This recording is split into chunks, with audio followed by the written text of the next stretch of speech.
Hello, everyone, and welcome to the United Creek Podcast. We got a very special guest today, Dr. Matthew Halpert. He is the founder and CEO of Immunoscene, where him and his team leverage the body's immune system to fight cancer. I myself was diagnosed with a very rare and aggressive type of cancer that has a typical prognosis of about 2 years or less, and that was back in 2020. And here I am the summer of 2024, and I'm feeling great, and I believe that Dr. Halpert's work is a big part of why I'm here today. So we're honored to have you. Thank you, Dr. Halpert, for being here. We appreciate it.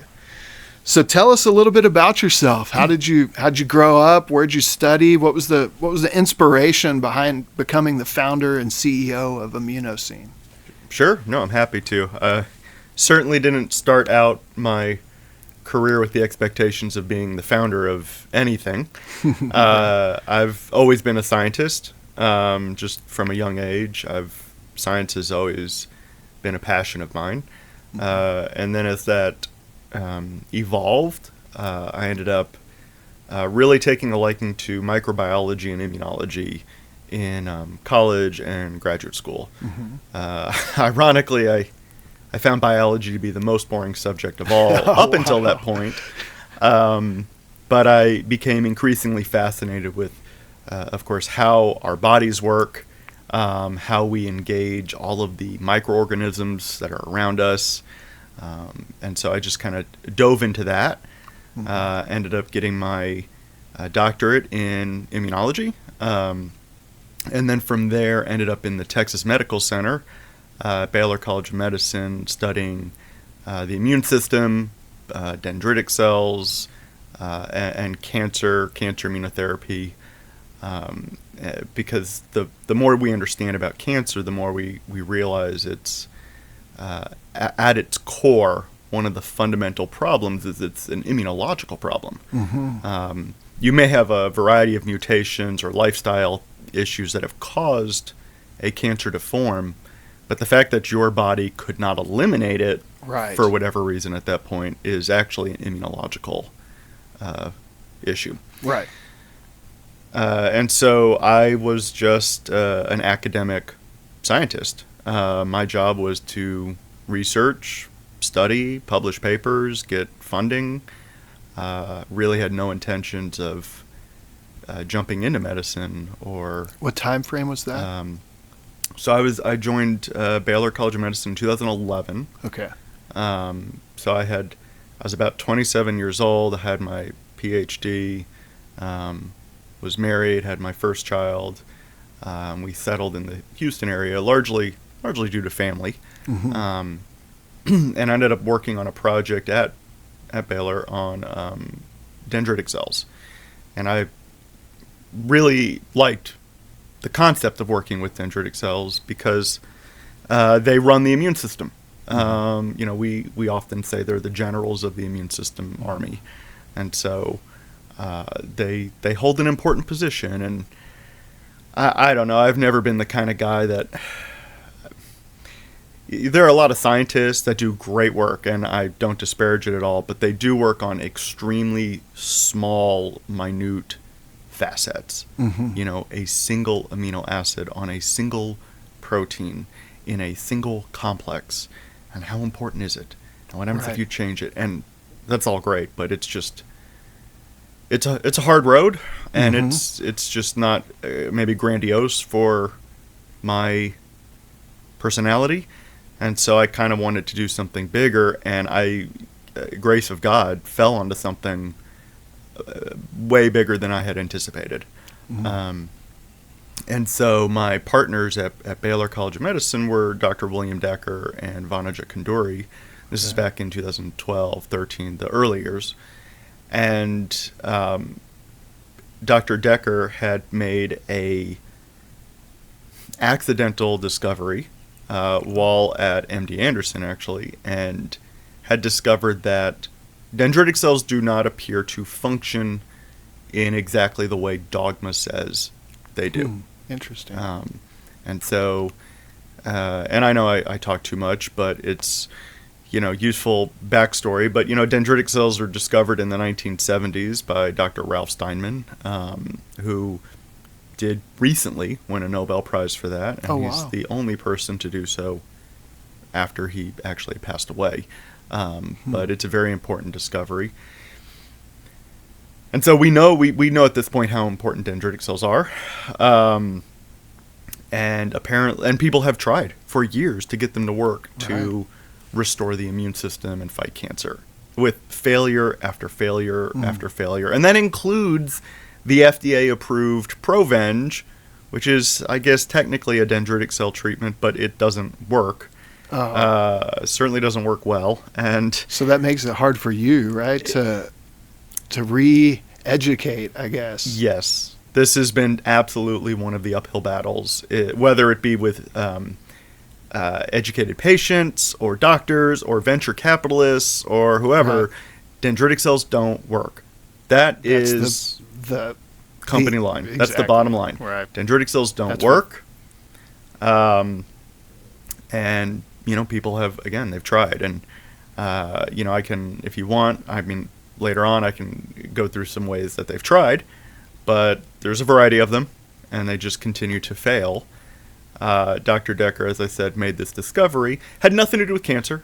Just discovered that we were not looking at dendritic cells correctly. That there's an entire mechanism within the dendritic cell being overlooked.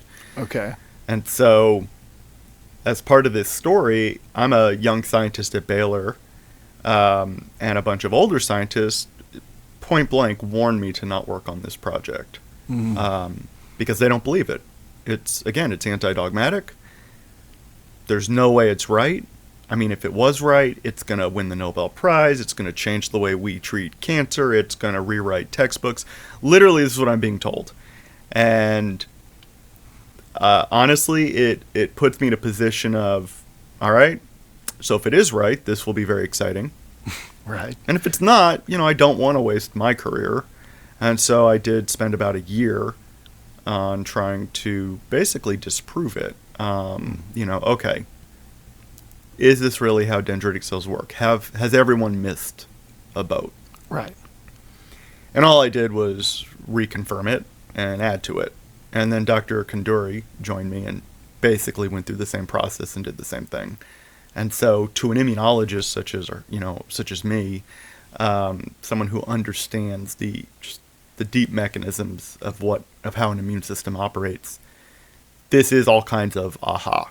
All the lightning bolts, all the light bulbs. This is, oh my gosh, no one's ever used the immune system correctly to try and fight cancer. And so, that's a huge breakthrough. What is that? What did that feel like when you had that aha? It's honestly, it's a little bit overwhelming in all directions. And so, of course, I can say it's very exciting, and we're working on a project that can change the world, and how many people get to say that. But it's also, it has its moments of, especially then, of being very depressing, because it is hard to be an academic scientist. It is hard to get funding, especially if it's something anti-dogmatic. It is hard to get published, again, especially if you're trying to buck the way people think about something. Scientists do not get paid very well. It's a tough road. Yeah. And it does very quickly, and Dr. Decker went through this too, it becomes a calling where, I point out that neutrophils are another important immune cell that largely the way they work forms the basis of how we use Neosporin, which everyone's used Neosporin. Of course, right? yeah. Well, neutrophils were, originally discovered in the 1890s, but no one picked it up. No one picked up the mantle, and so they weren't rediscovered until the 1950s. Wow. And so you've got a half century lost. Yeah. Just because there wasn't anyone interested in working on it, or, and this cannot happen with this science. Right. It is extremely important. It is going to be a part, possibly a massive part of the puzzle. And so if I don't keep it going, who does? Man, that is. So, Amen. Yeah. I'm definitely grateful you answered the call. It was, well, I'll tell you what, it becomes a crazier story, right? So we're researching. We're a young lab. We're a young team. Dr. Decker, Dr. Kanduri, and myself are the core team here at this point, working on this. At Baylor Medicine? At Baylor College of Medicine. Yeah. And we know we have something. And we know it's critically important, and it's just, it just is. It's not really debatable. Anyone who's looked at the data, there's nothing to debate. Okay.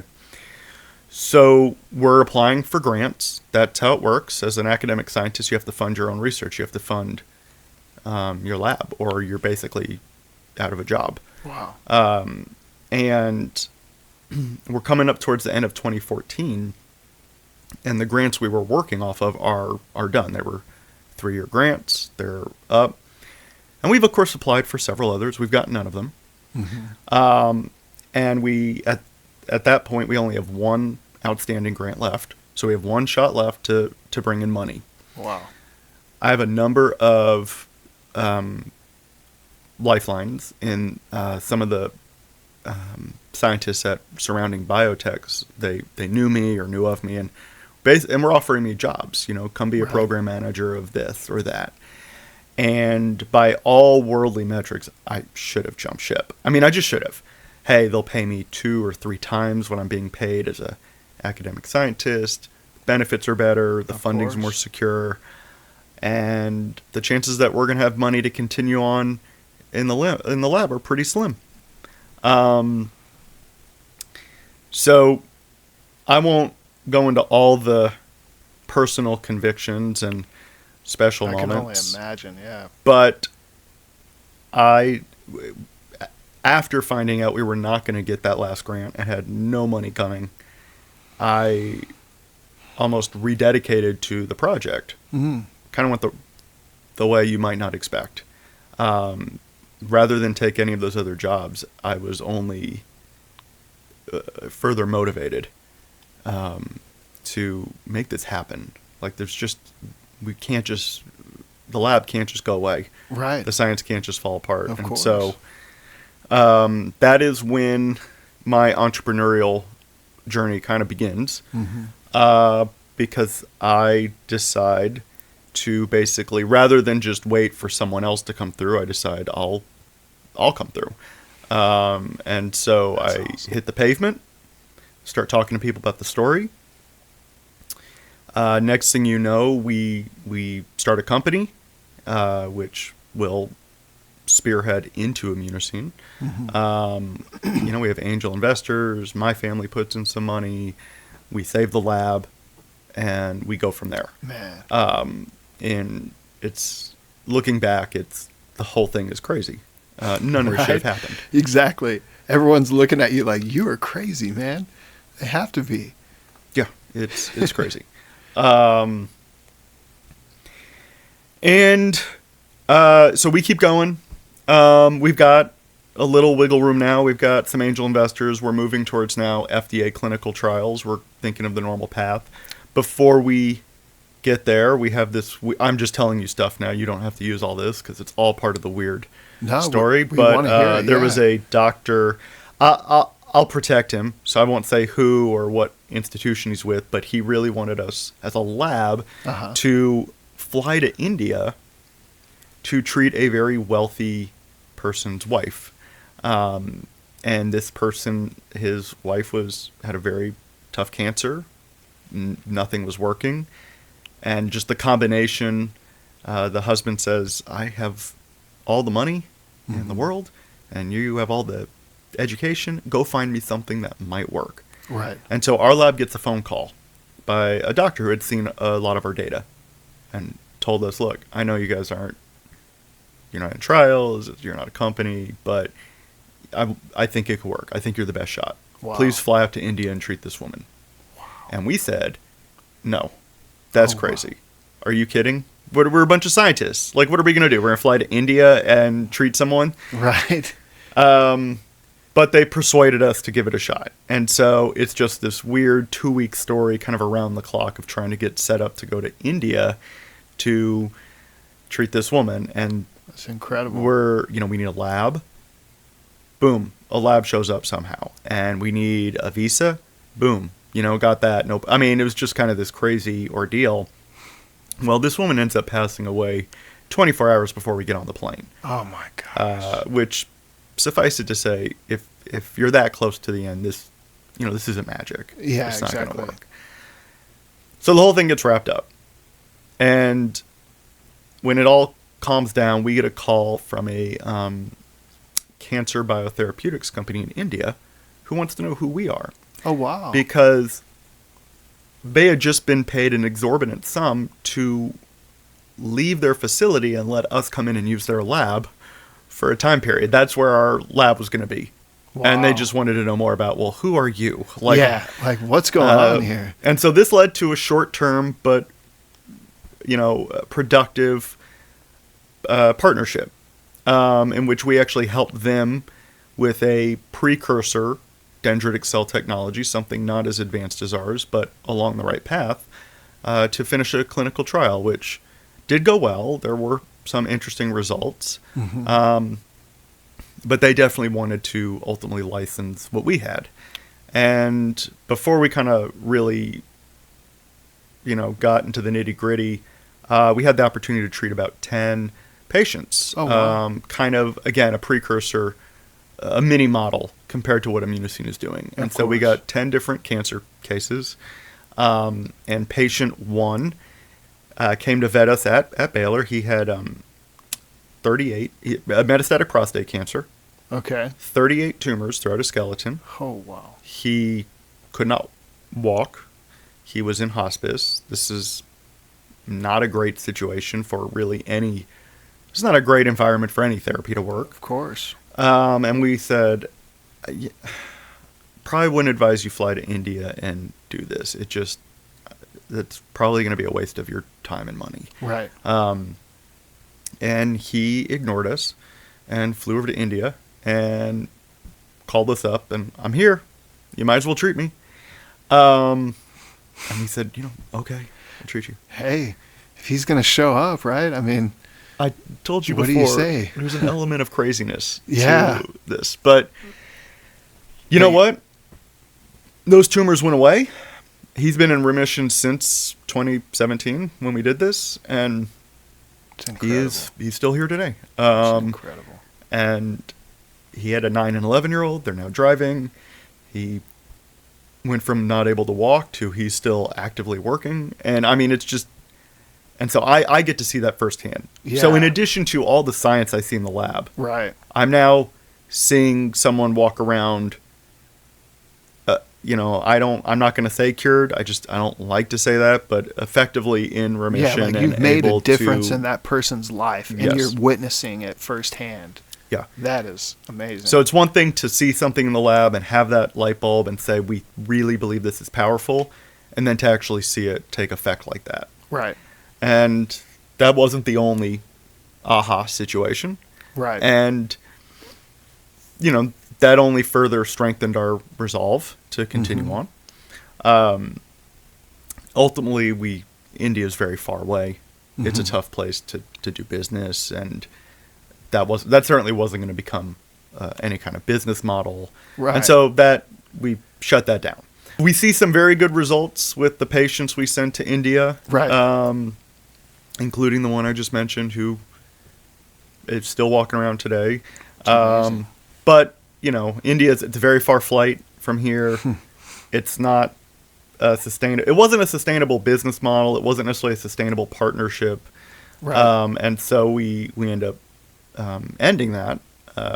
Just again, not related to the science or clinic, just related to business practicalities. And so we end that.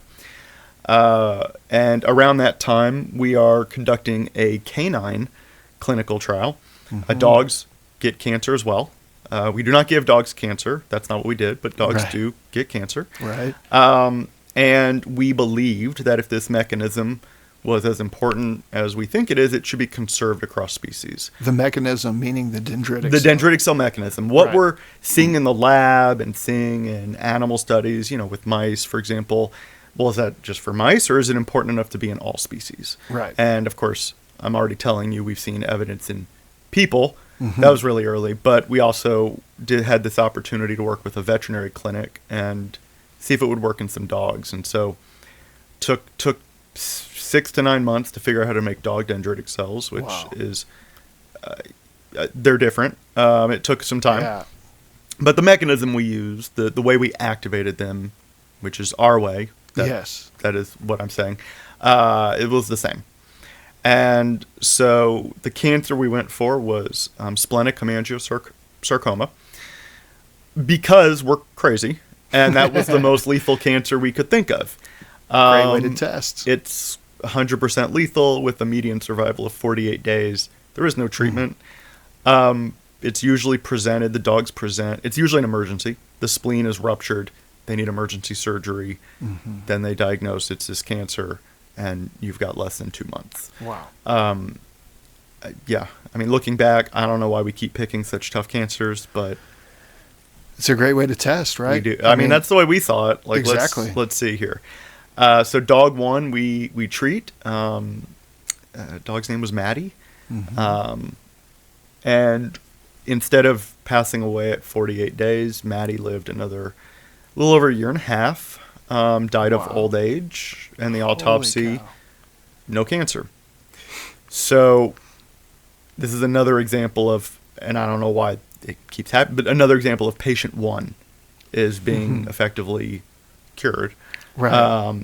Because that's not what happens with every patient, and I don't think it ever will. But of course not, right. We did see that, and we just had to, again, take a moment. And the timing of it, right? Being the first one, it almost seems like, again, it's a God thing. Everything falling into place to provide the opportunity, and then seeing that got to stir up some faith and some drive to keep going, right? Yep. You're on the right track, right? It's always, we can't see an alternate dimension, so I don't know, but seeing those massive outcomes with patient number one, yes, it's very encouraging, because I don't know what happens. If that happens in patient 10 and the first 9 don't do so well, right? Maybe we don't get to patient 10. Right. Maybe we make the early conclusion this isn't going to hold up or it isn't going to work. So yes, absolutely very motivating to see patient one in a wheelchair, or looking at, or in the case of Maddie, looking Days. at, weeks, and instead they're fine. So unbelievable. And we can talk about the treatment, but as you know firsthand, it's not like there's some toxic side effect profile here. Exactly. It's your own immune beautiful part system of it. doing its job, and so it's quality of life is pretty good. Yes. For most patients, quality of life's been improved. I don't know that you can say that about most cancer treatments. Exactly. I'm not sure you can There's say it improves side quality effects of life. that definitely make an impact. So, yeah, remind me to bring that up later about the patient. But, yeah, more often than not, we'll be told that their quality of life has improved almost as soon as this treatment has started, with 1 or 2 talking points on that. But to not get too sidetracked, we published the canine study. We're continuing to be scientists, but we've seen some real evidence now in the clinic. So it's not just in the lab. These are in real cancer cases in people, in dogs. It looks like it holds up. And again, it just validates all those earlier ahas that we had. So we continue to survive with our U.S.-based movement. And if I just kind of jump the gun a little bit, we've had numerous clinical trials opened and sanctioned by the FDA at this point.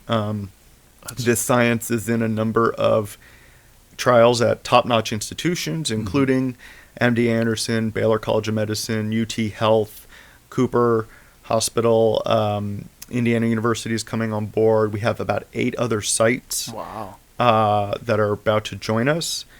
We're doing different cancers. We've got a trial for angiosarcoma. We have a trial for pancreatic ductal adenocarcinoma, which is a form of pancreatic cancer. We just wrapped up a trial for glioblastoma. Again, the aggressive ones. Yep, we're going for it. The thinking being, if we can prove and show people that these dendritic cells used correctly, used our way, can actually move the needle in such horrible, untreatable, aggressive cancers, Right. where can you guarantee that they wouldn't work? Exactly. It's kind of hard to poke holes in that, right? I'll tell you what, we even took it up a notch. I mean, the glioblastoma trial, we weighted against ourselves. Not entirely on purpose, but we did. For example, out of the 18 patients in that trial, 17 were unmethylated, had the unmethylated MGMT promoter. So this is something we've come to discover in medicine, is this MGMT promoter in glioblastoma. Okay. It's either methylated or unmethylated.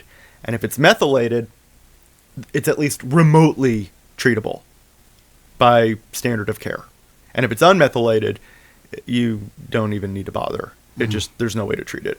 So we picked the harder kind. Mm-hmm. And this makes up 50 to 60% of the cases. It's not a minority. It's wow. That is a huge percentage. And there's nothing. It's just a lot tougher.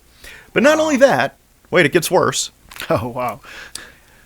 Turns out over half of the patients we treated probably, I won't say should have, but they would have been excluded from all other GBM clinical trials because they were in such bad shape. Mm. And so normally, again, what companies do, especially with early trials, is they cherry pick. Mm-hmm. And they try to skew it in their favor so they can say, look at our phenomenal study results. Right. And so they want to pick all the healthiest people, the people that are probably already going to do better than the average.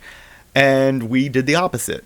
We picked the people who were already progressing who already relapsed and were progressing before we even got the treatment into them. When normally we would say, wow, you don't look like you're going to be a very good statistic for us. You're no longer eligible. Right. We treated them anyway.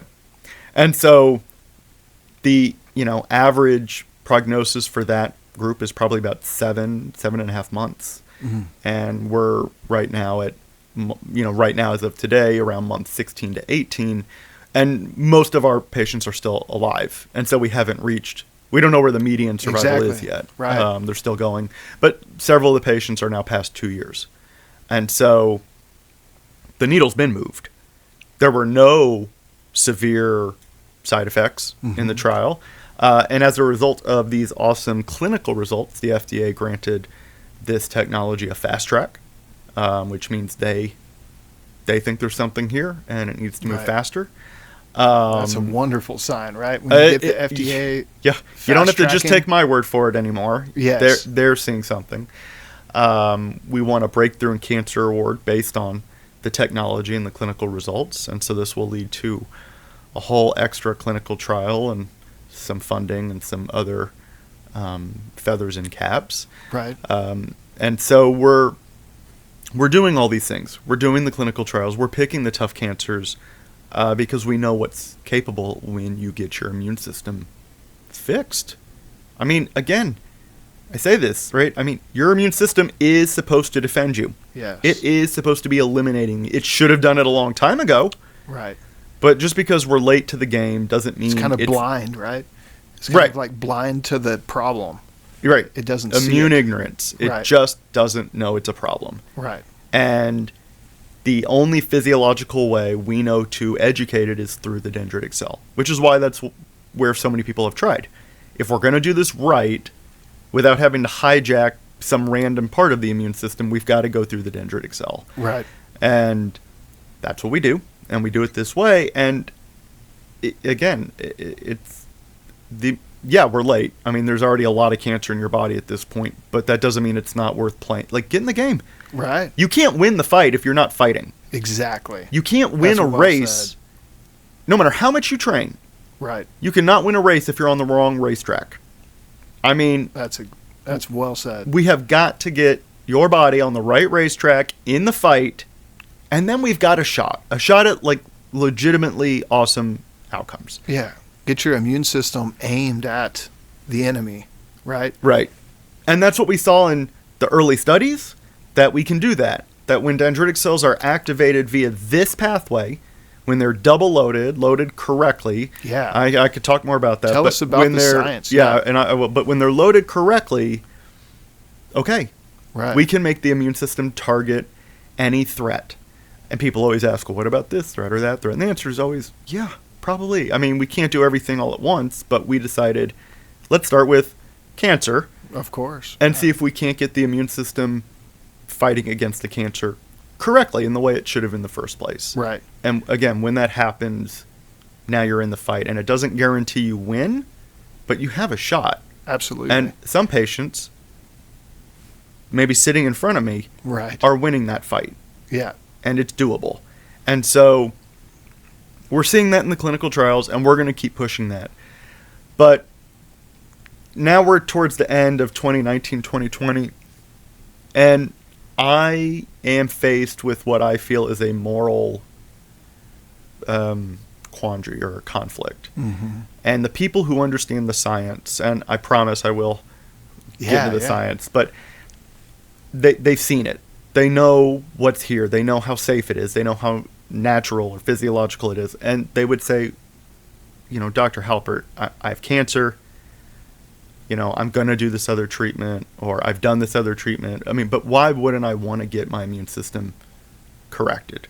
Why wouldn't I want to, as I say, why wouldn't you want to put Michael Jordan in the game? Exactly. Right. And I would say, well, yeah, you do.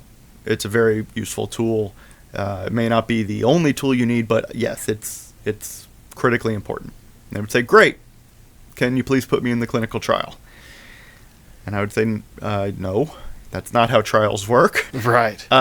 You don't have that type of cancer. You have, trials by design have to have minimal variables. Otherwise, it's very hard to draw believable statistics. And so I could not help those people.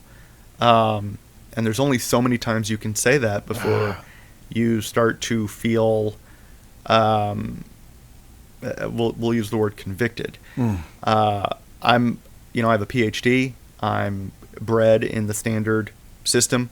I was not necessarily raised to desire to buck the trend or cause chaos. Right. I understand why the clinical trial system exists. I understand how important statistics are. I understand why there's regulation.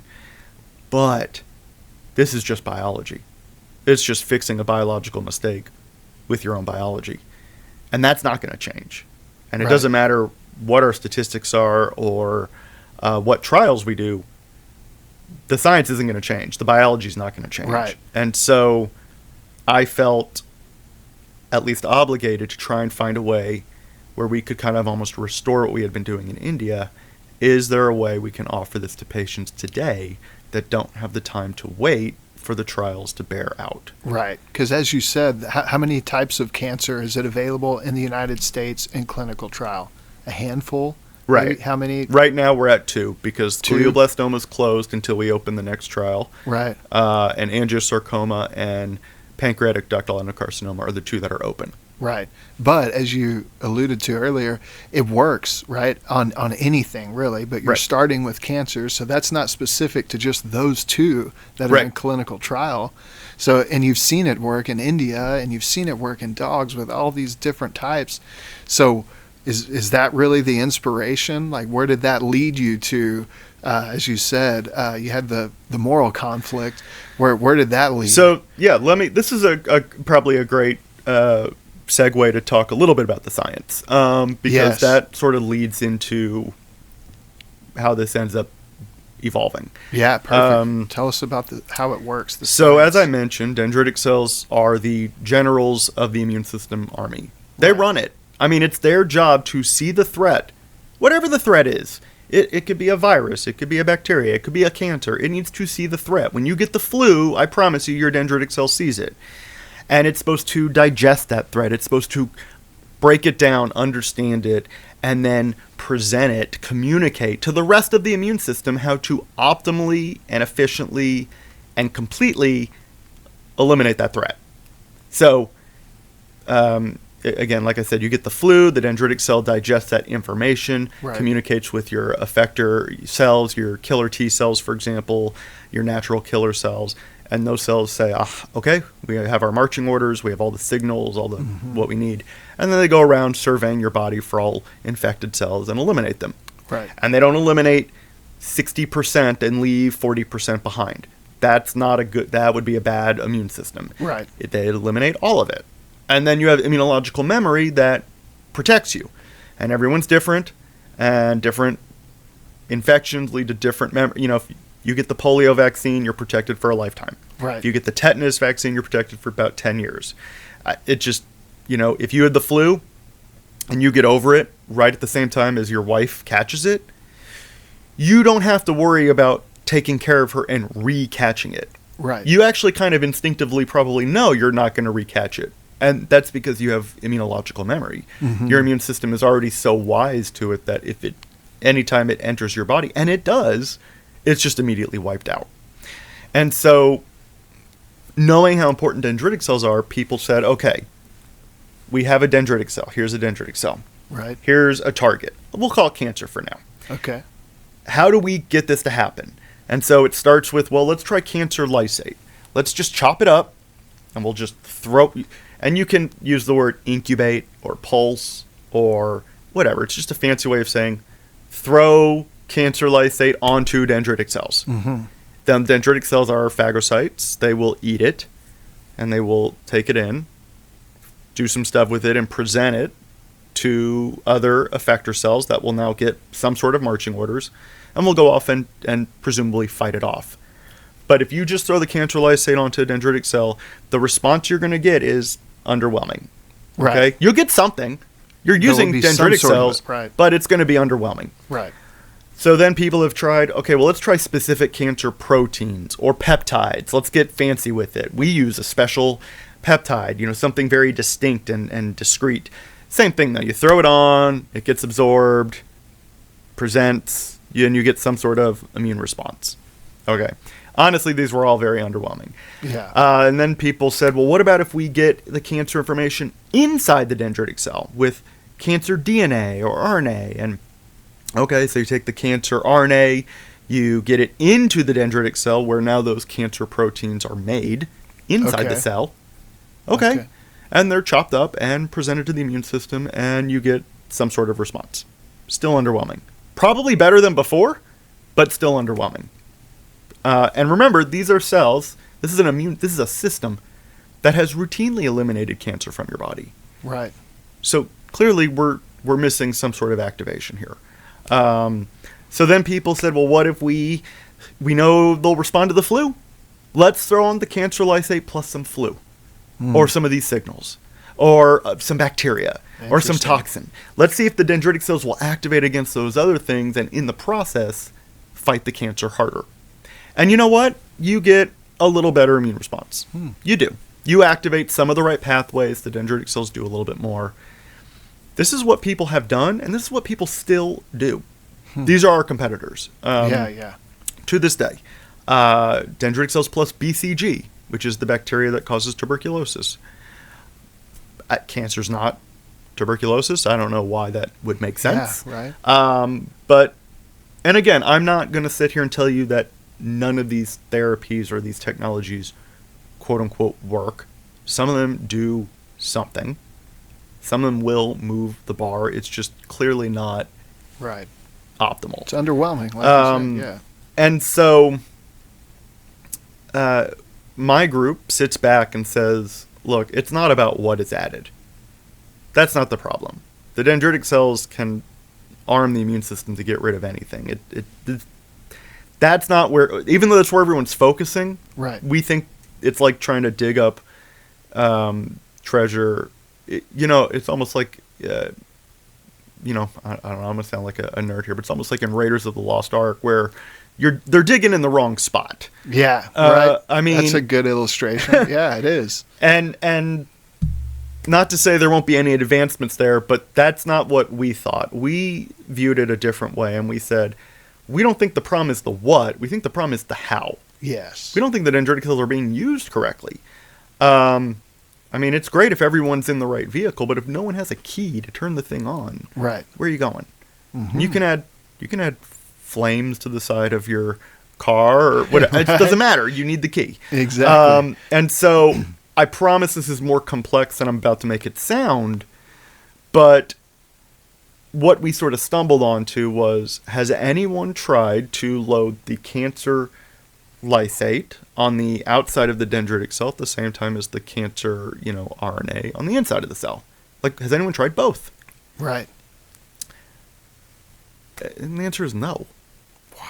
And I know, it seems absurdly simplistic. Right. But the answer is no.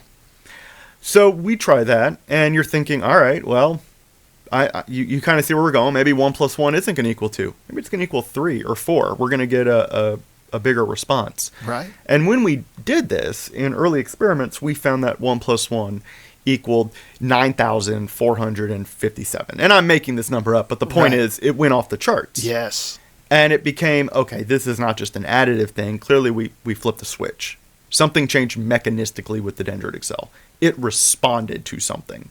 Because that kind of changes to... And of course, you have to understand when we did this, no one even knew dendritic cells could get that high. Right. Again, I'm making up this number, but people are trying to figure out how do we get it from 2 to 3 or 3 to 5, or maybe it can get to 6. It's like, who cares about 6? If it can do almost 10,000, what is 6? Baseline?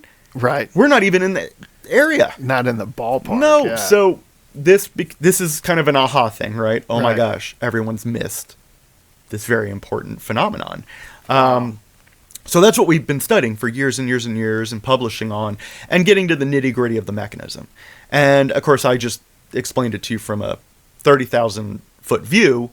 Down at the essence, though, it's very fine-tuned. It's not something that you can necessarily anyone can just go do. Right.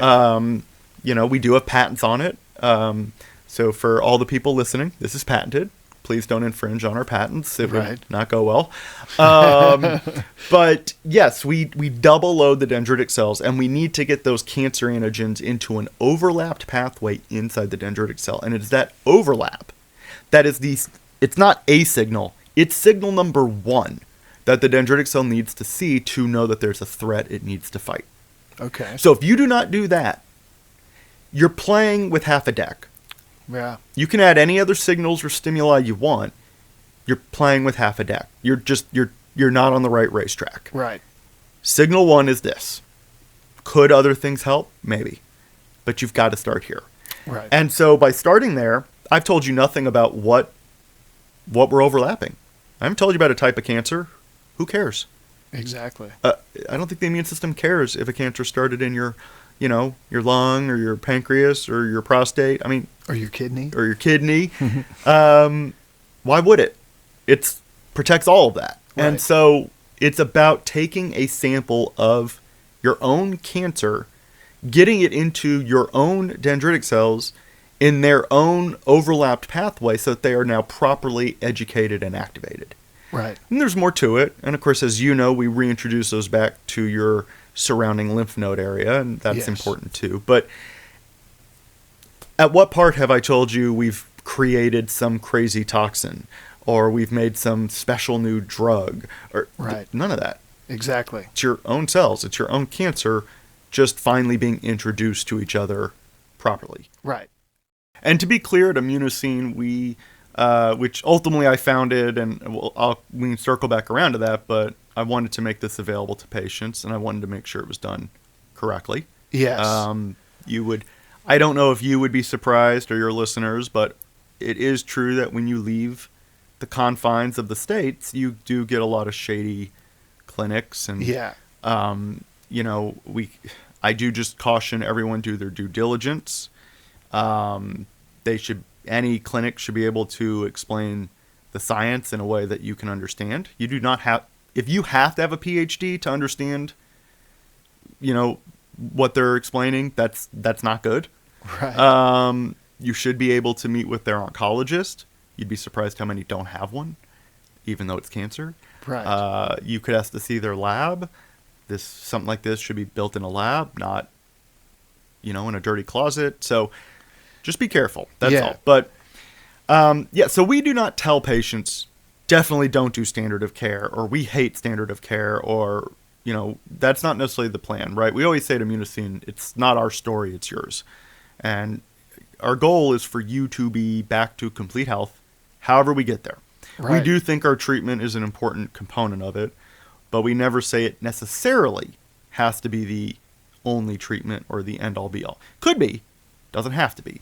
And so we are going to get your immune system fixed. We have a very high success rate of that by doing what I've described. Right. And now your immune system is in the game, ramping up, getting ready, or going to find all the cancer in your body and eliminate it. But that does take a little time. That doesn't happen overnight. And as that is ramping up, we have to remember you still have cancer. Right. The cancer is not going to just stop because we asked it to. Mm-hmm. It is certainly not going to give up just because we finally got your immune system fighting it. Why would it? Yeah. And so, a way to try and describe this is you have a certain amount of cancer in your body. I don't know what it is. 10 cells, 10 million, 10 billion. It's X. Right. And it's growing. I don't know how aggressive your cancer is, but it's growing at a rate. We'll call it rate Y. So on one side of the equation, we have X to the Y. Right. And on the other side of the equation is your immune killing power. And currently it's at 0. If it was on, you would not have this cancer. So it's not on. It's at 0. Right. Okay, we'll fix that. Now it's rate Z. Now, every person's different. What is rate Z for you? I don't know. Mm-hmm. It could be massive. It could be not a lot. But we get it on. It's kind of just a numbers game at this point. If Z can ramp up and overcome X to the Y, you win. Right. So are there things you can do to boost along Z? Are there other synergistic things that beef up an immune system, be it supplements, lifestyle changes, or other pharmaceutical drugs like checkpoint inhibitors like Keytruda, pembrolizumab, Opdivo. So you can get, instead of Z, it's Z squared. I mean, Right. Of course there are options there. What about on the other side? You've got X to the Y. All right, are there things we can do to reduce X or reduce Y, slow it down? Mm-hmm. And that's where standard of care, even something as harsh as chemo, could be effective. Yeah, just blunt when the rate is. It's blunt. Yeah. It is toxic. It is. But it will also reduce X and it will pause Y. Mm-hmm. And for some patients, as you know, we do a complimentary medical review of all patients. Yes. And we tell the patient very honestly what we think. And there Uh-huh. are a number of patients we decline because we say, your X to the Y is too great right now. Yeah. It's too aggressive. You need to slow it down. You need to get it under control, or this treatment is not going to benefit you. Yeah. That is so great to have that level of transparency. I mean, a lot of folks, like you said, this treatment's available in the States in clinical trial, but if you were going to treat more folks, then you had to leave the States and open your clinic there. Most folks in other countries that aren't governed by FDA and, the governing bodies, may not be quite so ethical to say, hey, I don't recommend you do this right now. A lot of folks would just take the business and say, hey, good luck. But I really admire that about you guys, how up front you really, you're real with the patients. Oh, yeah. And then when you're finished, you stay in touch. And you being here is just a great, symbol of that. But that is something that I just wanted to let the listeners know, is that this isn't your typical we'll treat anybody kind of situation, right? Right. We are the farthest thing from a walk-in clinic. And this does upset or frustrate some people. Right. But I do not understand how other clinics can take anyone without a thorough medical review, how they claim they can fix you if they don't know who you are, what you've been through, what your cancer is. It does seem unethical. Right. We have declined significantly more patients than we've approved. Significantly. And I don't want to discourage anyone from applying, but we're not going to take you if we think it's going to be dangerous or we think it's going to be ineffective. Right. And we can't guarantee anything. No one can. But if we can't look you in the face and say, I think this is a good option for you, then we're just not going to do it. Right. And so, yes, there are some cancer patients where we do not think this is their best next move. Right. We maybe don't think they have enough time, or we maybe think they're not stable enough, or it's going to be dangerous. And so we'll do that medical review for free. You reach out to us, we'll tell you exactly what we need. It usually revolves around a recent oncology summary, recent blood work, and ideally the scan files, so your latest scans. Right. Our interventional radiologist and oncologist, as well as our other doctors, and that will look at everything. And do we think this is a good candidate or not? We'll give patients, we'll fix their immune system. And I think we have about a 95% rate of success at doing that right now, which means it's not a guarantee. Right. It's very likely. Yeah, to but improve. It's, I don't want to mislead anyone. This is not a guarantee. It could not work. But more likely than not, it will. And we will provide a treatment summary at the end with all kinds of data that show that.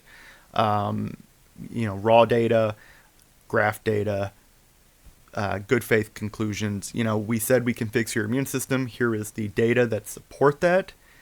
Your immune system's in the game now. Right. Many patients will have symptoms that also will, a lot of patients will say, I feel it in my tumor. I feel tumor pain. Well, what do you think you're feeling? You're feeling an inflammatory response at the site of your tumor. Yes. You're feeling the fight. That's what just happened. Right. Because what do? We took out your own immune cells, fixed them, put them back in. If we did nothing, there should be no symptoms. Exactly. The fact that there are symptoms tells you what you need to know right there. I'm really fatigued. I have a low-grade fever. Right. And swollen lymph nodes and tumor pain. Yep. Yeah. That checked off all the side effects I felt. Yeah. You have an immune response. Yeah. And last I checked, your face isn't melting off. It's at the tumor. It's Yeah. the cancer. The fight is happening. Congratulations. Yep. Right. Now from there, we got to move forward. And I can't tell you today if that's all you need, or if maybe we do need to boost Z up with a checkpoint inhibitor. That's the stressful point. Yes, right? it is. And we continue to stay in touch with all patients. Now, of course, I'm talking to people from 2 years ago that are clean right now. Right. But, even patients that we just finished treating, we stay in touch with. How's it going? Absolutely. We try and provide ongoing medical support as we can. You may have to add some chemo, but I will tell you, as an offshoot, I'm not telling you have to do chemo, just so all listeners know it's not a requirement. Right. But I will say, every patient we've had that has done our treatment followed by some sort of chemo, be it low dose or standard, has told us really the same two things. One is their symptom response, their side effects to the chemo seem to be mitigated. They don't seem to be as severe as either they were in the past or they had been warned. Okay. And I can't explain that actually scientifically. I don't know why dendritic cell treatment would reduce those symptoms, but that's just something we've noticed, is the symptoms seem to be far more manageable. Right. And the doctors will tell those patients, you are responding faster to this chemo than anyone I've seen, or something to that effect. And I would posture that or posit it as synergy. Yes. As you kind of alluded to before, we have the immune system surrounding and eating the cancer one direction. Now you've got a little chemo killing the cancer on the other side. It does become a lot for that tumor to fight off. Yes. And they can work together. Yes, some chemos are immunosuppressive, but again, we'll talk to you about that and what's best and at what dose. But they can work together. And again, our goal, as much as I wish, look, I don't want anyone to do chemo. I wish we could just do this, but I also want to be what's best for the patient. Yes. It's get over this cancer and move on with your life. Right. And if that means adding chemo for 3 months, fine. I mean, if everyone would probably do it if that came with a guarantee of a cure. Yeah. The problem is there's no guarantee. Exactly. But the combination approach has worked very well. And again, not everyone has to do that. It's just the good thing about this treatment, the immune treatment we do, it removes none of your options as a patient. Right. If you still want to do chemo, you can. If you still want to do hyperbaric oxygen, you can. Right. If you still want to do a clinical trial, you can. This doesn't change you. It doesn't mess with your fertility. It's like it's the same as if you had the flu, right? Mm-hmm. That's what this is. Yes. And does having the flu prohibit you from being in a future clinical trial? No, it just doesn't. And so all your options are still available to you. this is just a phenomenal tool to add Yes. to your fight. And if you're lucky enough where it's all you have to do, then great. Awesome. Right. I mean, how wonderful is that? And obviously there's a lot of cases that go that way, right? Where they take this treatment and no further treatment needed, right? Mm-hmm. And then people, like in my case, they make that decision in that stressful time when the dendritic cells have been activated and you're kind of waiting to see what's going to happen next. The dendritic cells get in there, start fighting. The tumor kind of swells up, and it even finds disease that maybe a scan can't even see yet, right? I'm speaking to that stressful time that's Yep. right after the activation. You see it swell up, you feel the pain, you feel the fatigue. And in my case, I elected to do something blunt to kind of create that synergistic feel, where it's like blunt X and then allow Y. And it's worked really well in my case. So I agree with you that some folks just need one and done, right? But it also provides such an opportunity beyond that, just because it's leveraging a new pathway to attacking the disease. So Yep. yeah, No, you're right. There's that period after a treatment where pseudo-progression can happen. yes, Where everything's working great and the immune cells are infiltrating the tumor, which causes them to swell and rupture, which Right. means they also will release debris, which includes cancer markers. right, And so you as the patient, here's what you'll see from the outside, or from a scan, my tumor's bigger and my cancer markers are up. yes, And you know what? Those are also the signs of progression. That's why it's called pseudoprogression. yes, And there is no good method today to distinguish the two. yes, You don't know. The number one way is retrospectively. You look back and say, huh. exactly, And a lot of publications have come out to tell doctors to be careful. Like, don't just look at those things and stop a treatment, an immunotherapy treatment, because it might look bad. It may be working perfectly. Correct. Don't stop it. Right. And so that can happen for about 3 to even really 6 months after our treatment. And right, it is a little stressful because no one can promise you anything. Your oncologist may be telling you, I don't know why this wouldn't be progression, especially if they don't know what we've done. right, And sometimes it is just, let's be safe and add a little chemo, and once it starts to go down, we can get off it or what Right. have you.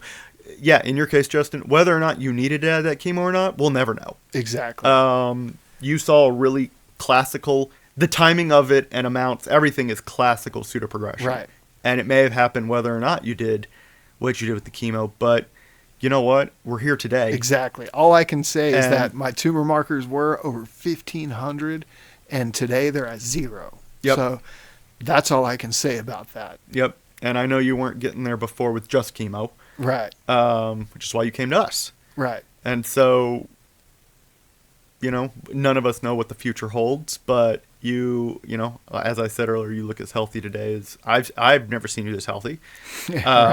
I Last actually time did not I saw recognize you, you. I was about 145 pounds I or know. something. I thought, man, this guy's keeping it tight, and I don't know what diet he's on, but I I'm might have to telling do you, that. we've been blessed. We've been so blessed, and we're really, humbled and grateful to have an opportunity to even be here. And we're really trying to find wellness in the body and the mind and the spirit too. Yeah.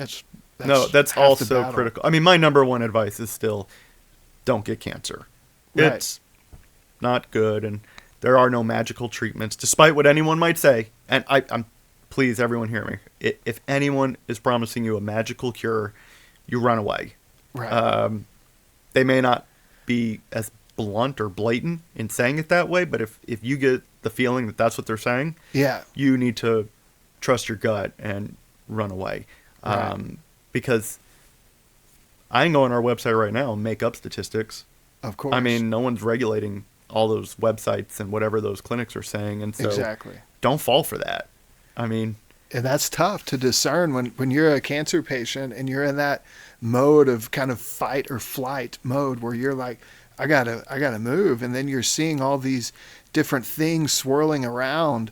It's really hard to grab on to something that's real, and I think Yeah. that's where you guys are different in that regard because you're in the FDA trials. Like you have a proven track record that is probably, let's talk about a little bit about that current clinical trials, like, and kind of more about the inspiration about, going to Cancun to open clinic.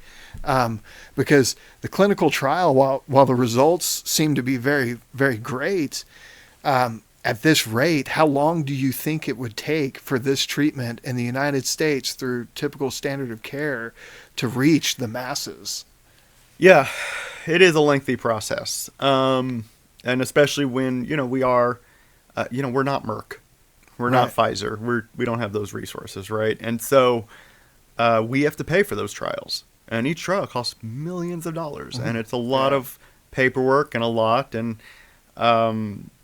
that's just the reality. And so, even if the FDA said tomorrow, we love the glioblastoma data, it's approved.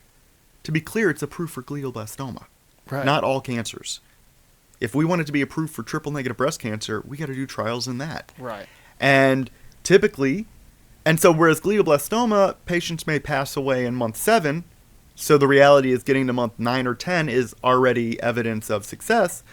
If you pick a cancer that, normally you've got 5 years, right? Well, we've got to move the needle to 6 years to make it to, get an approval.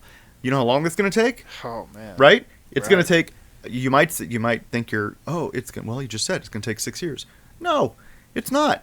It would take 6 years if we treated every patient on day 1. Right. But you don't get every patient on day 1. No. So it's going to take you 2 years to accrue all the patients, maybe 3. Then you have to go at least, you're looking at a 10-year span for one trial. That may not even be sufficient to get the approval. Exactly. So at some point, eventually we get successful enough and big enough, or we partner with the right people where we have the resources to blitz the market and get this into, 30 different clinical trials of 30 different cancers, all kind of at the same time, where this is what happened with checkpoint inhibitors. Yeah. Your typical immunotherapy. And that's why, right. Yeah. And so, and before I forget, I want to mention, whereas I said our treatment does not remove future treatment options, it actually adds future treatment options. So checkpoint inhibitors are designed to boost along or reactivate previously educated immune cells. Most patients do not have previously educated immune cells, which is why checkpoint inhibitors so often fail. Yes. If you do a treatment like what we're doing, right, you've got that education. Educate, get it aimed at the target, right? Right. Then adding a checkpoint inhibitor revs it up and gives you a better response. So if nothing else, this is actually, you want to look at it this way, it is going to drastically improve the odds of the checkpoint inhibitors working. Absolutely. There's a whole model there. So it adds options. Right.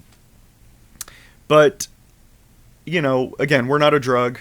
We're working on FDA stuff. It's important. Couple things to if you ask us, if you say I'd like to see your publications, we're going to send you, and they're on our website, but we'll send you a dozen publications. And this is not meant to be a brag, but I'm an author on most of them. Yeah. Right? This is our own science. Yes. I could grab a couple thousand publications on dendritic cells and send them to you as well. I would call that borrowed science. And it's not that it's invalid, but that's not our science showing what this does. Yes. A lot of these other clinics don't have their own science. They borrow other publications and pretend like they're theirs. And, you can see that. Who's the author? Oh, which ones are actually from your medical team, your whatever, show me one publication with your name on it. Right. Not to say they don't have any, but I would think that carries more merit than, for example, a fake statistic they put on their website. Exactly. Hey, show me your clinical trials. Oh, you don't have any. Oh, and I mean, it gets shadier. Of course. So that leads me to Cancun. Again, I'm a scientist. I have no business running a company this is ridiculous. Right. All I know is it needs to be closer than India, and it needs to be done right. And I mean, it's just biology, but if it's not done right, then it's a scam. And of course. I'm not doing that. So I actually go on a couple of years worth of scouting. I go to different locations, Grand Cayman and west coast of Mexico and Cancun, etc. And I'm not here to mudsling. I'm not going to. Right. But I talk to a lot of different groups or clinics and about licensing this, and I just learn about corner after corner being cut. Some are corners that I think should be obvious to a patient. I mean, I think every patient should have an issue if there's no oncologist involved. Right. That's me. Maybe that's me. That's my opinion. Yeah. But then there's other corners being cut that like a scientist like myself would see, but maybe my mom would not catch. Of course. Right. I know you're using the cheap reagents in the lab, and maybe that does bring the costs down. I don't know if they're passing those savings on to the patient, but I know where you're cutting a corner in the lab, and I know it's not going to work. And it's not going to work. Right. So I just couldn't get there with any of these groups. I just really couldn't. I was like, this is... and actually, I was at the point where I was like, this is not going to happen. Yeah. It is sketchy. It is this bad. I get it now, is where I was at. Yeah. And on one trip into Cancun, I met Dr. Rafael Gonzalez, who has a lab in Cancun. And by lab, I mean an ISO 7 certified positive pressure clean room lab. It's CGMP. It's equivalent to what we use in the States with the clinical trials. Okay. It looks like a lab at any, like I said, like that. Like MD Anderson or something like that. And right. I just saw it and was, what is this doing here? This is nuts. Yeah. It has millions of dollars of equipment. It has exactly real scientists. Yes, it's exactly and it's close. 2-hour flight for me. It would seem to be an odd scam. Right. Because, again, most people probably wouldn't even understand the magnitude of that there. And I come to learn that they're already doing cell therapy, not cancer, but something else. And so this is a jump, skip, and a throw or whatever, right. just to be able to do this. And so we agree to partner. I fly my colleagues down to train them. We onboard some of the doctors in the area, such as the oncologist and radiologist and some doctors that only agreed to work with us because they felt comfortable putting their license at risk, their name at risk, because right. the more they understood about it and all the validity to it, okay, this is real. Yes. Yes, it's experimental. Yes, we can't sit here and tell you, oh, it's approved or guaranteed. None of that. But it is real. And no one has to be worried about that. Yeah, that's refreshing, right? You focus on the science of it, and you see your lane, like where you can make improvement in people's life, and you're just pouring into that that lane, right? Yep. You're not trying to claim that you're inventing all these new ways to try and attack this thing. You're saying we found something that works, and we're going to ride that horse. Yes. Yeah. It works. It's safe. It's your own biology. Right. Get in the game. The team that we've amassed is amazing. They are. And yeah, you can attest to that. They are very invested in each patient, and they're checking with you daily. It's it was a great experience for me. It really was. Yeah. And most people don't say that about their cancer treatment situation. Right. It was a great experience. It can be uncomfortable because, I came to a different country to get the treatment. So it can be, I can understand how from a typical, someone from the United States would kind of look at that experience as like, wow, I'm leaving the country and everything. But they're right there with you the whole time. I was lucky. I'm blessed to have a wife that's from Mexico, so it wasn't quite as uncomfortable right. for me. But for the folks that don't have, someone traveling with them that's from that country, it still is a comfortable situation in my mind. I can say that because I am American from the United States, and you've got a team there, Robin and the whole team is there to greet you and make you feel welcomed. From Nicole to Robin to Nicole on this side, and then when you get over there, Dr. Zago, Dr. Ellie, Dr. Viramontes, Dr. Faber. I mean, the team's I got lucky in that regard. Like, you never know who you're going to get. And as I told you, I didn't set up to be a founder.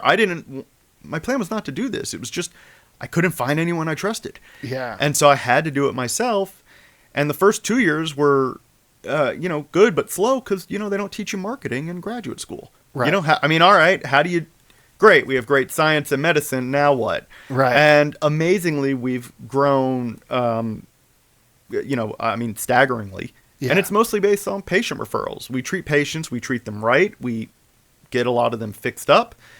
Even the ones that don't have the best results. Mm-hmm. Look, it's easy to like anybody who fixes you, who cures you, right? That's easy. But we get referrals from patients that didn't have the best response. Right. Because they still know that this is valid and important, and even if it didn't work for them, they've become so educated in it, and they've gone through with the team that it's a great shot.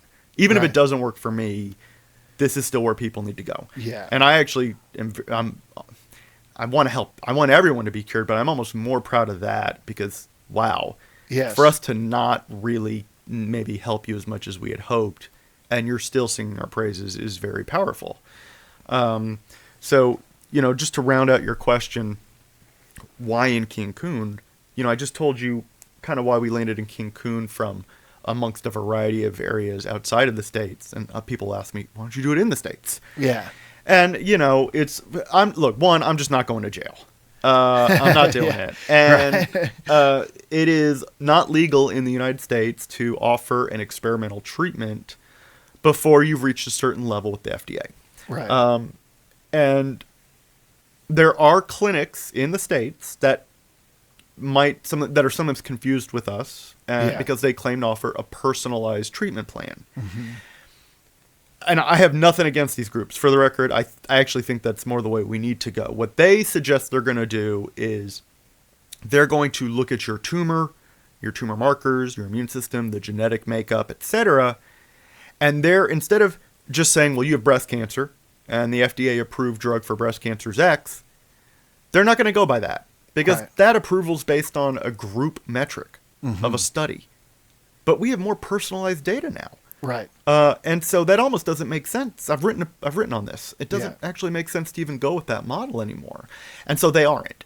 And so they're going to say, yes, it's breast cancer, but honestly, your mutations more closely mimic this other cancer that has responded very well to this drug. And even though it's not approved for you, we think this drug will have the best results. Right. And so, it's not going to be covered by insurance. You have to pay for it. The key difference, or a difference, is that it's still an FDA-approved drug. Yes. It's not for that cancer, but it is still FDA-approved. It is still part of the standard mainframe. Right. Right. And so when we started this several years ago, we were just starting the FDA trials. We're just not far enough along to offer this in any venue in the States, not legally. So we had to look somewhere else. And now I've told you why we landed in Cancun. It was actually based on really just integrity. Now, we have been, at this point, I will tell you, is 2024, we have been acknowledged by the FDA, and there is avenue to offer this via compassionate use in the United States. Oh, wow. And so you may say, oh, great, just do that. Here is the thing. Whereas in Cancun, we maybe can do everything, and I'd like to describe what everything is, but maybe we can do everything for one price point, say it's around $90,000. Right. What do you think that's going to be in the United States? Oh, man. Right. I can only imagine. It's going to be whatever, $375,000. It's cost prohibitive. And Very. So, we could open up shop in somewhere as a compassionate use clinic in the States and offer this treatment.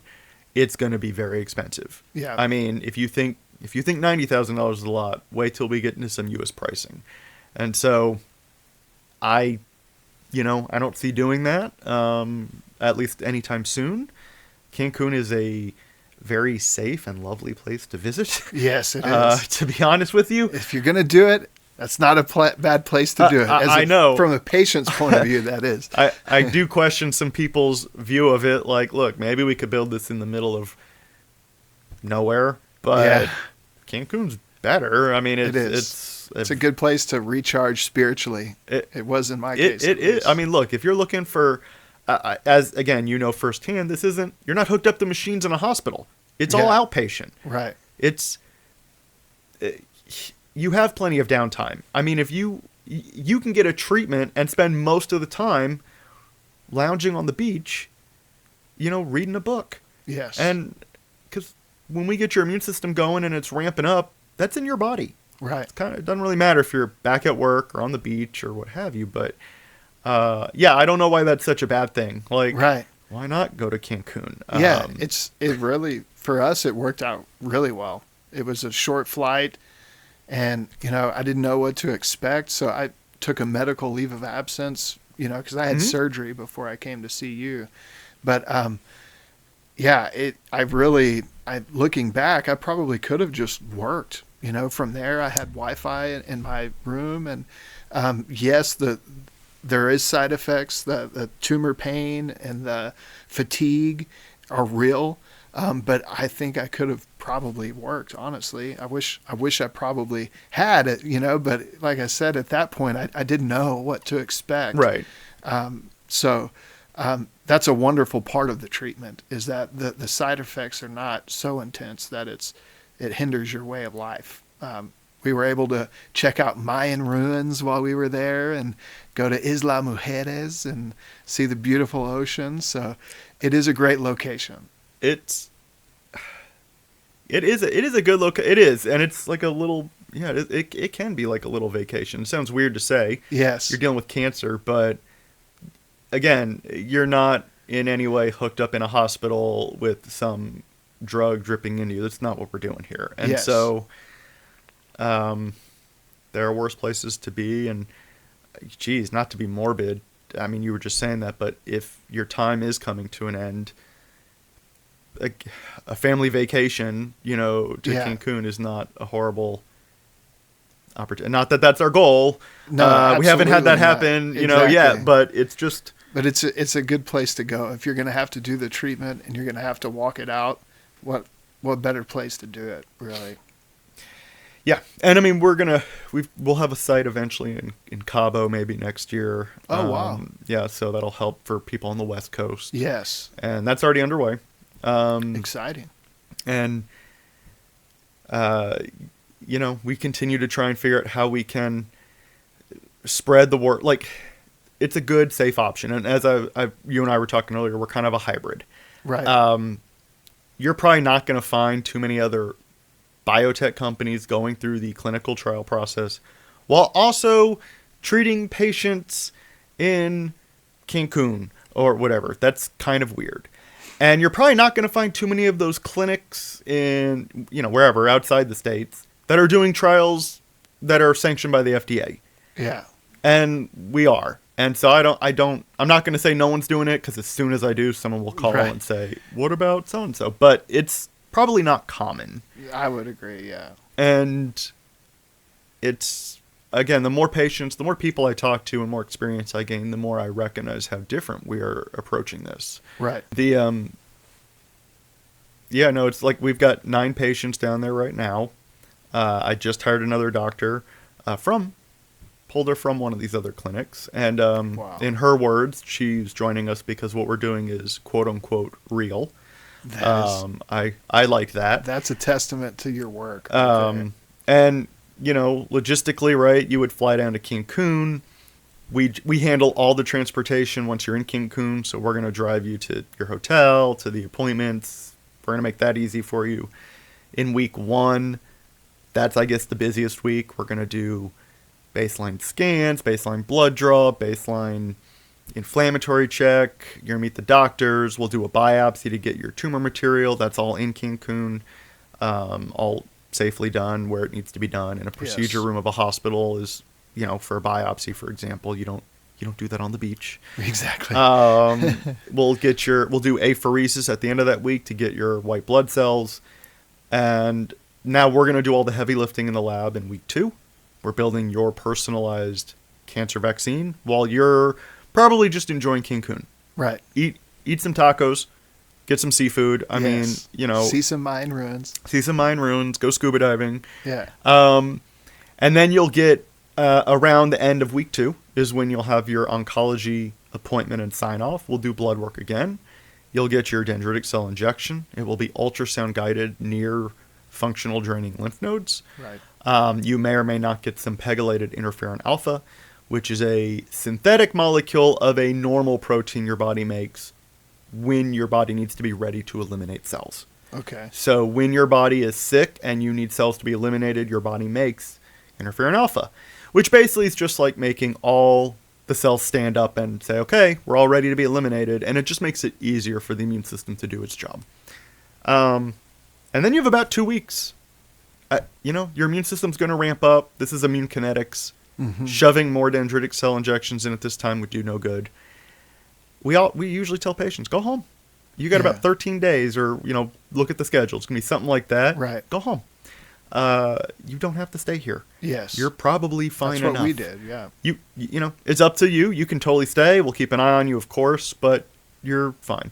And then around the end of week 4 is the same exact procedure: oncology sign-off, blood work, injection. Yeah.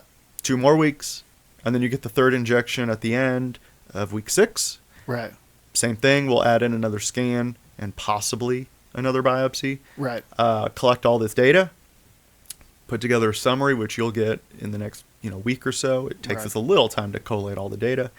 If we have more dendritic cells, we'll store them indefinitely and we'll cryopreserve them so they could be used for future boosts. Yes. I know you know about that, and I'll be there soon. I know. And you're a great case where we have no idea if you need the boost or not, but we've got them. Yes. And sometimes it makes a lot of sense. Maybe the immune system is slowing up after a long fight, and a boost will help. Sometimes it's just, hey, it's been a year. I'm still fine. What do you think? Should I come get a boost? And this is stuff we're still learning. Welcome to cutting edge science. Yeah, on the cutting edge with you. Yep. But and that's it. I mean, that's the procedure, right? It is. It's very well laid out. I can speak from experience. It's very well organized. I know Nicole works with the team, the medical team, and with Robin to organize the transportation. And it's all very well laid out, and it makes you feel a little bit more at ease coming into a new country to receive the treatment and all the unknowns that come with it. It really clears that up a lot. Talk to us a little bit about how our viewers can find your company online, and what information they can find there, and how they can learn more about becoming a candidate. Yeah, no. So easily our number one spot's going to be our website, immunocine.com. Okay. IMMUNOCINE.com. And I say that because we try to be extremely thorough and transparent. That's sort of our whole thing. I mean, if you actually go through the FAQs, your question's probably answered in there. I mean, we put the price. Yeah. We're not hiding that. There's no bait and switch here. It's one price. I don't want to do. There's no trickle in bills. I hate that. Yeah. So look, we're gonna take care of you. If you need extra medication or an extra blood draw or a night at the hospital, we're not charging you for that. I'm not doing that way. But yeah, like what you get and what you pay for, that's on the site. And if you want to know more about the science itself, that's on our site. Our publications are there. Again, there's a video. There's a 45-minute look. There's a physician hub, more geared towards doctors, but it's not like it's locked. Anyone can click on it. Right. And there's a ton of information. There's a 45-minute presentation I gave to clinicians about a little bit, showing some of the data, why we believe in this science, why it's important, what makes a good candidate. It's right there. Anyone can go click on it. That's a great thing to set you apart from your competition. I think it's all right there. Yeah. I mean, we can't get everything, but if you actually take the time to look, most of the stuff or a lot of the questions you might have are answered on our website. And then if you talk to our patient coordinator, so you talk about reaching out. You can also find us on Instagram. Okay. You can find us on Facebook, and you can find us on LinkedIn. Okay. Great. We are on there. We are building that up. Oh, also we have a YouTube channel. So wonderful. That's great. The social marketing guys are at work. And so check us out. Yeah. Instagram, Facebook, LinkedIn. So the normal stuff. It's going to be a long time before I do anything with TikTok. Yeah. I can't see doing that one, but hey, there's a lot of resources on the channels you've already taken advantage of. Yeah, you can find us out there. When you get in touch with us, and you can apply right on the site. I mean, it's a simple process. We don't ask you for everything right there. You can apply. We will reach out to you relatively quickly and give you the time you deserve to answer your first round of questions, explain to you what we're doing, what we need to move towards the medical review. Right. Which will involve, a questionnaire fill out and giving us some records to look at.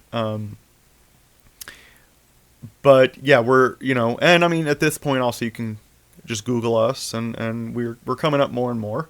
I was excited when I was doing some research the other day for something, and something I had already previously written for Immunoscene came up as one of the top hits. And I was like, that's awesome. That is awesome. So we're getting easier to find. Wonderful.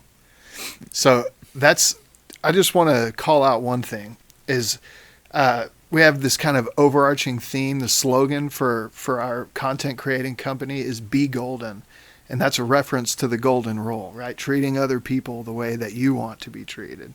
So that is something that I've really noticed in your story. Very inspiring that you've had all of these pivotal moments throughout the journey, right? But the one thing that's really kept you going is this commitment to, treating others the way that you would want to be treated, right? You can't get the funding, you can't get the laboratory, but you know that this works and you know that people need it, right? And you stay driven. Whenever you open the new clinic, you're being transparent, you're being upfront, you're telling people, hey, sorry, I just don't think this is the right one for you. That's all just a reflection of this principle of be golden, right? Yeah. So talk about a little bit of that in the Immunoscene culture and your team and the compassion that they offer and the close connection with, for example, I had Dr. Francisco and Dr. Ellie speak to a little bit about how you guys are keeping that close connection and that compassion for the patients. Yeah. So I'll take some of the credit here. I'm not a doctor. I mean, I'm a doctor, but I'm a PhD, right? I'm a scientist. I had no expectation or anticipation of, having quote unquote patients. Right. Technically, I can have patients. I'm not a medical doctor, but it's a very common story. People, especially cancer patients. I won't say all people. Let's focus on cancer patients. It is amazing, in my opinion. Gosh, it's kind of amazing how they're treated at home. Let's go with at home in the States, and this includes, I'm going to throw Canada in this as well. And part of that, I do understand. They feel like the oncologist doesn't really care about them. And this is, it's not true for 100%. There's always some that are great. So please don't go crazy with what I'm saying. But in general, patients have a tough time getting a hold of their doctor. I've had patients say, it's amazing I can get you to call me back or that you'll answer the phone. I can't get an email return from my doctor. Yeah. We don't do the model of you get 10 minutes with the doctor and then an admin person takes you the rest of the way. Some of that's by design. Oncologist, I don't know who signs up to be an oncologist. It's a horrible job. It is a tough one. Everyone walking into your office is having the worst chapter of their life. Right. And as an oncologist, no matter what you do, a lot of these patients aren't going to make it. Right. That's just reality. Yes. And it probably would be pretty crippling if you were emotionally invested in every patient. This is something I actually do worry about with myself and my team. Does this catch up with us at some point? We're not going to save everyone. Right. And that gets tough. It's obviously easier if you don't care about them. Right. But we are horrible at not caring. Yes. And I think about it, what's going to look sketchy and what's the opposite of that. Right. Let's do that. Yeah. The price should be transparent. We shouldn't hem and haw about it and hide what it's for. Right. The science should not be, we should not scoff at people who want to understand it and say, oh, it's above you, you're not going to understand it anyway. Right. Or, that would really, that would piss me off. Absolutely. And hiding data. A lot of these other places hide data. They won't give you the data. They won't give you what your blood work says or what your scans say. Exactly. What are you hiding? Right. It's not right.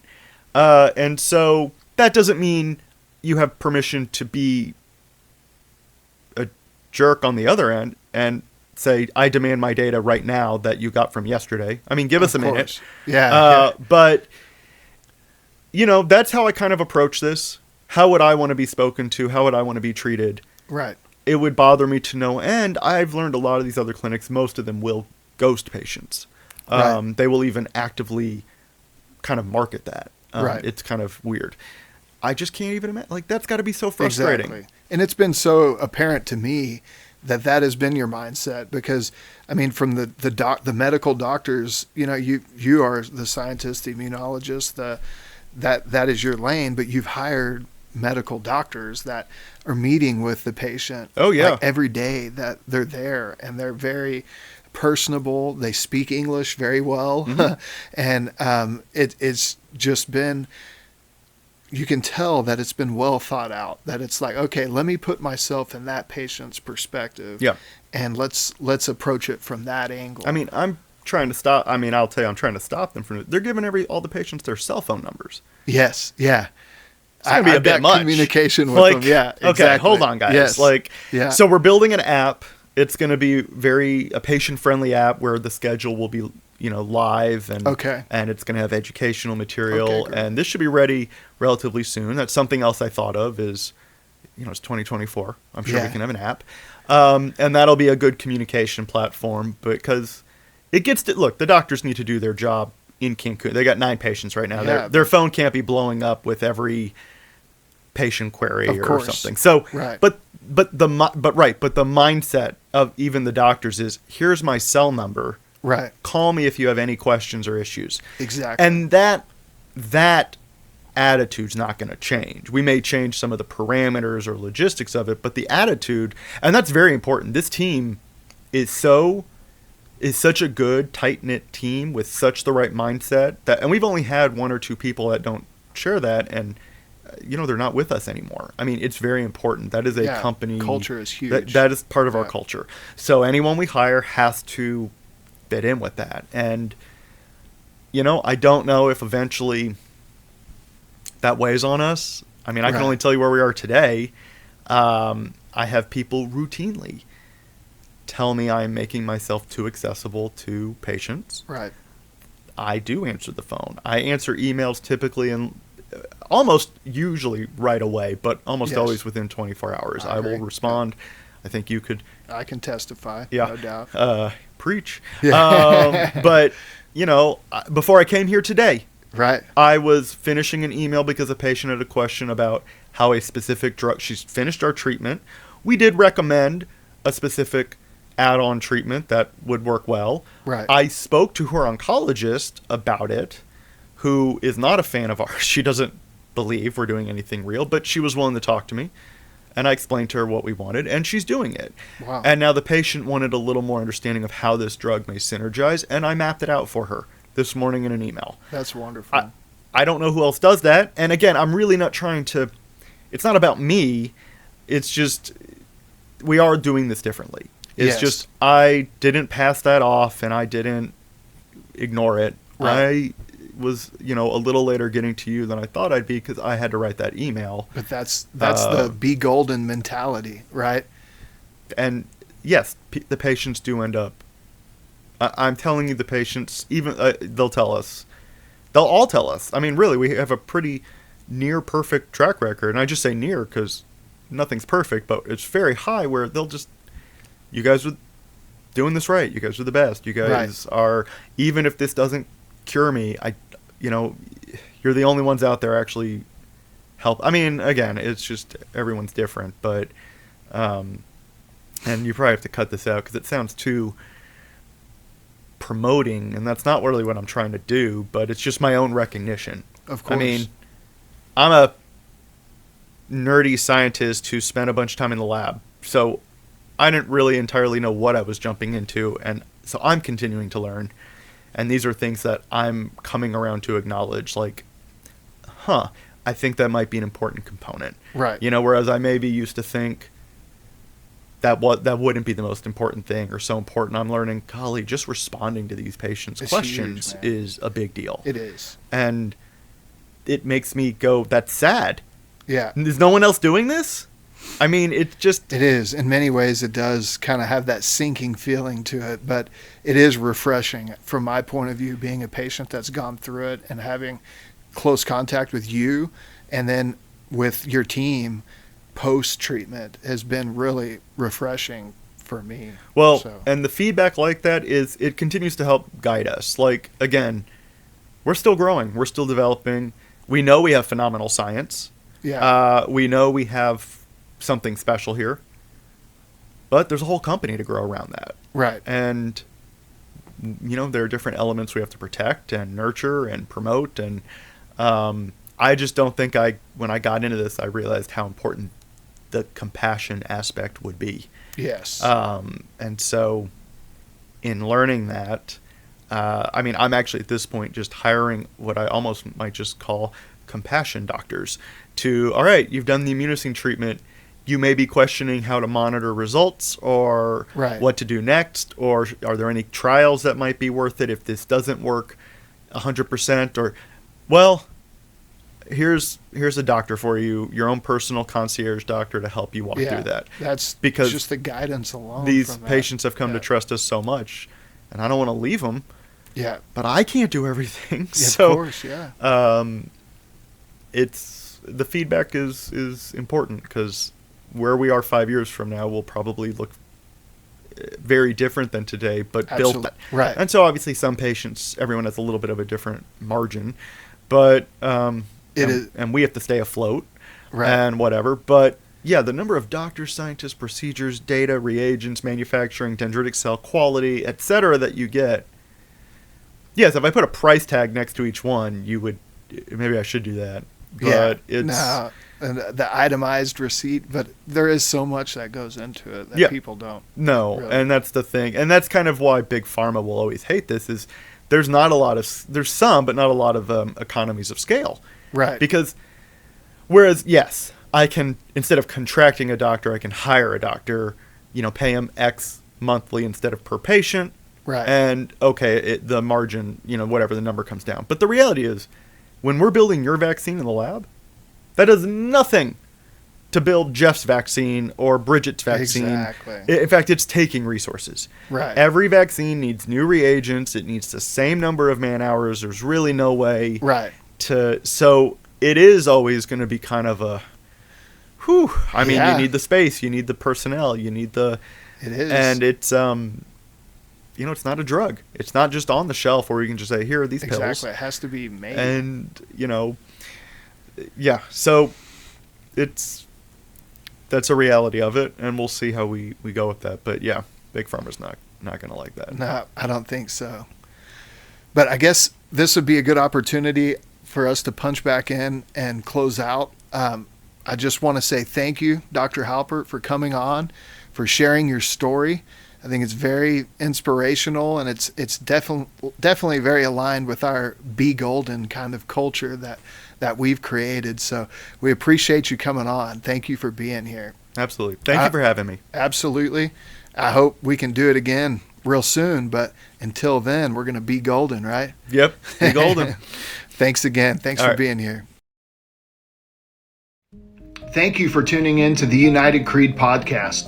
We are a 501c3 nonprofit that provides funding for cancer patients to receive cutting-edge treatments that aren't currently covered by health insurance, while also fostering inner wellness through Freedom Prayer Ministry. I would like to invite you to go to theunitedcreed.com and donate $20 a month to our cause. That's just 65 cents a day, which isn't much, but your donation is literally an answer to thousands of prayers. Take my story, for example. My community rallied around me and raised money so that I could receive immunosine dendritic cell treatments, which isn't currently covered by health insurance. I'm happy to report that I'm in good health and enjoying excellent quality of life. And this treatment wouldn't have been possible for me without the compassion of my community. So this is what inspired my wife and I to form the United Creed. Our goal is to inspire 50,000 people to subscribe to giving $20 a month to our cause. That would raise enough money to cover 100% of immunosine dendritic cell treatments and travel for over 100 cancer patients every single year. So please go to theunitedcreed.com and click the donate button today. Together, we can bring unity and perseverance for the cancer community. I know it because I've witnessed it. So thank you, and God bless.